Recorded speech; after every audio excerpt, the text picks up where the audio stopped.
अपनी कला में कामयाब रहे। कहे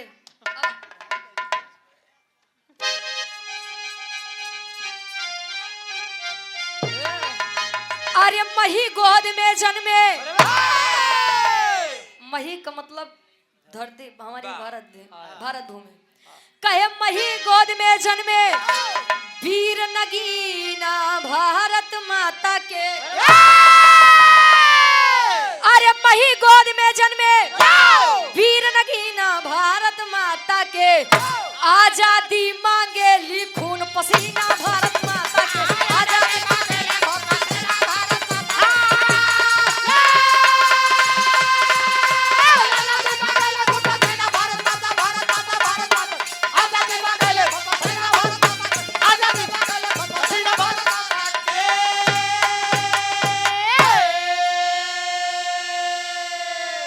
अरे चले दनादन गोली गोला छुप के भागा सपूत हो। मारन चाहे गोरे पलटन सेना रही अकूत हो। अरे मारन चाहे गोरे नीच कमीना भारत माता के। अरे तो मारन चाहे गोरे नीच कमीना भारत माता के।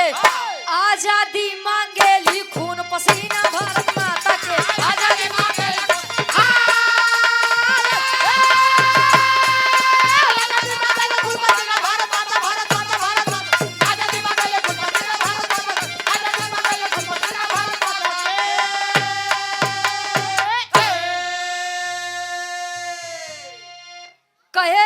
मही गोद में जन्मे वीर नगीना। नगीना का मतलब अनगिनत, उनकर गिनती नहीं बा। एक बार फिर से बता दो कि अगर वीरों के बारे में कवि को लिखना पड़ जाए तो स्याही कम पड़ेगी, लेकिन वीरों का बखान नहीं कम पड़ेगा। आजादी मांगेली खून पसीना भारत माता के। आजादी सदैव खून पसीना मांगती है। कहा अगर बैठ के केहू खाना बनाई के लाई के दे दे तो खाना ते अपने आप मुंह में जाई ने। जब से उठाई के डलबे ने।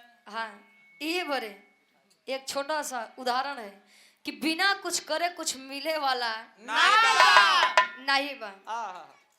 आल्हा में कवि जी प्रमाण देते हैं कैसे।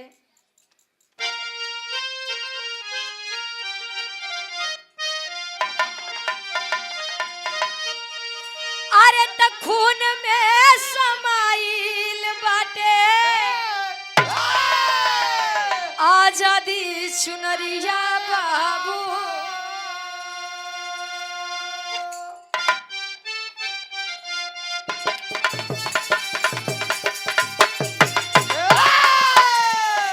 देशवा के लाखों पुत भइले कुर्बान।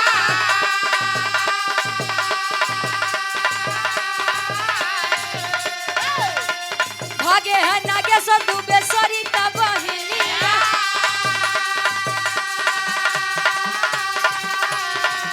अरे रहन वीरान की जगहिया या न जा।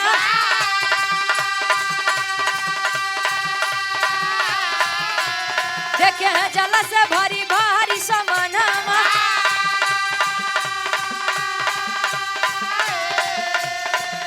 अरे गिरी गईल पनिया में सरिता गईल जा।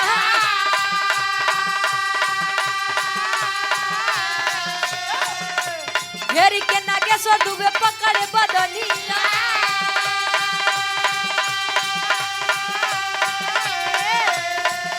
अरे देश रोह के सकैले गोरे बेईमान।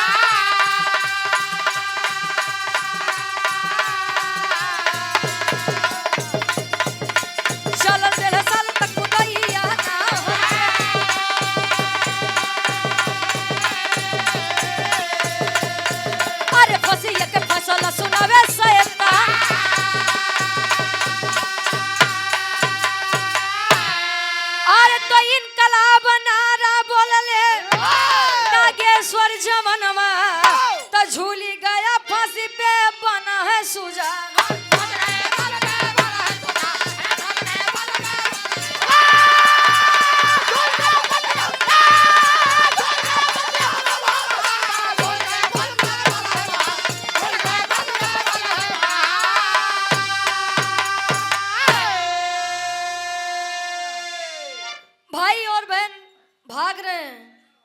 ध्यान बटाने के लिए भाई अलग जगह पे, बहन अलग दिशा में भागे।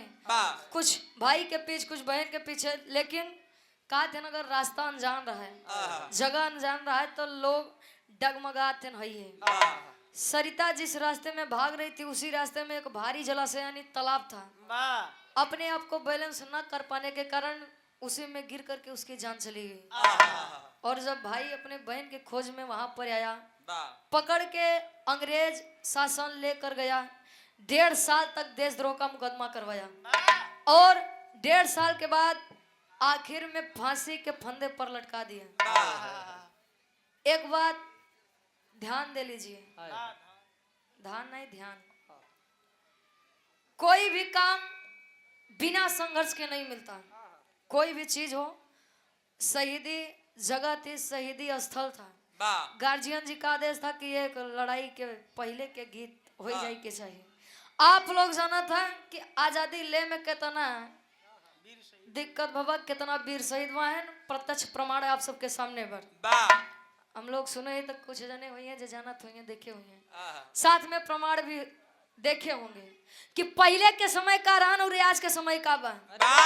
और समय रहते आंख ना खुले तब फिर वही टाइम आ जाए और क्रांति होना ये तो तय है। इसीलिए आप सभी से एक विनती है मेरी आखिरी भाव में। काबा खड़ी के भाव में कवि जी लिखा है,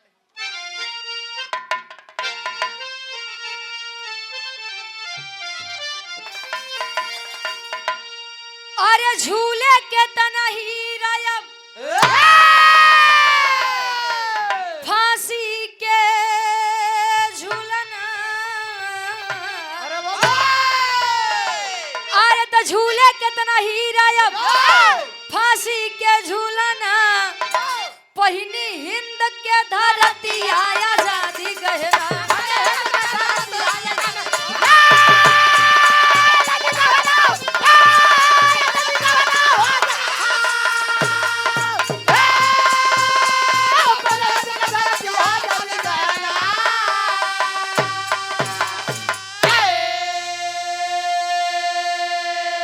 अरे तय अमर सपुतवन के अमर बा कहानी, तो मर के दे गईले वीर आजादी निशानी।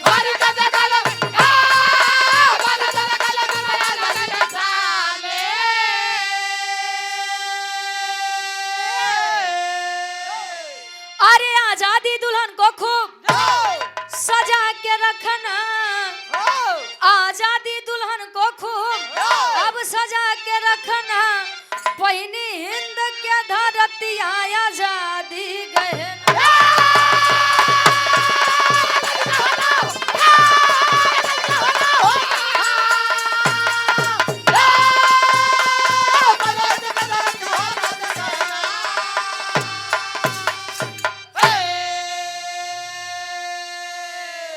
अमर सपुतवन के अमर बा कहानी, तो मर के दे गईले वीर आजादी निशानी। गए तो लेकिन एक ऐसी चीज देख कर गए जिनको संजो कर रखना ये आपका और हमारा काम है, कर्तव्य है हमारा। अपन दुल्हन तो सब सजावत हाँ भैया, लेकिन जो आजादी है उसे संजो कर रखिए तब सब चीज निकलेगी। जो आज हम लोग बढ़िया से गावते, आप लोग प्रेम से बैठ के सुनते हैं, घूमता है टहलता बढ़िया से बैठा, बढ़िया बढ़िया कपड़ा पहन के बैठा है। ये संघर्ष से मिली है, उन शहीदों की देन है। तो इसे बना के रखना ये आपका और हमारा कर्तव्य है, काम है। एकाजिन कहा जाए हम संतन से का पड़ी। देश का हर एक नागरिक उतना ही जरूरी है देश के लिए जितना कि एक परिवार के लिए एक सदस्य का होना जरूरी होता है। भैया हो इस विराग के समापन में आखिरी में खानदान के परिचय बा। गुरु गणेश गुरु रामलाल चंद्रिका गए स्वर्ग सीधा,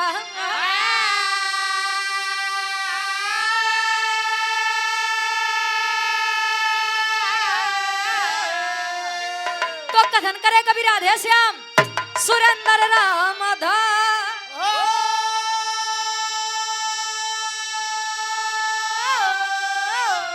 कफन से इनकलाब जिंदाबाद, पूछी प्रेम करे भारत माता चरण से कफन से कलाब जिंदाबाद।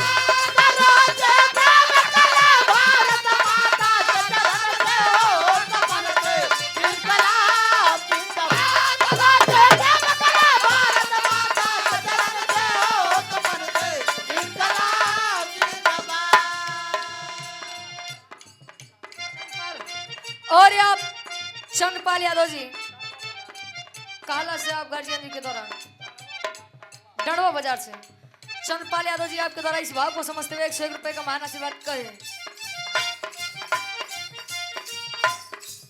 मेरे देश की धरती सोना उगले उगले हीरे मोती।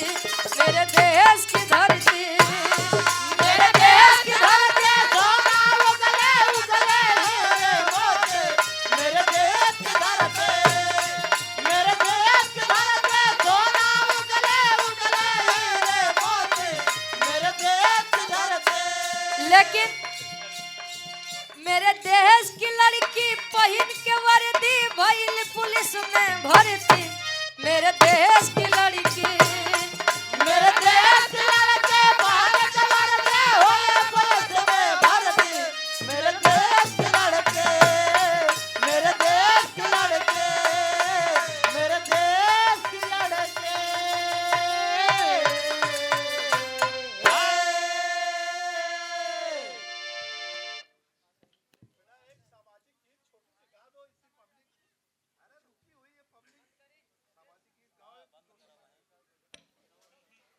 हेलो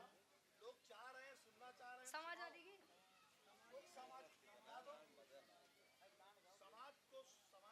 अच्छा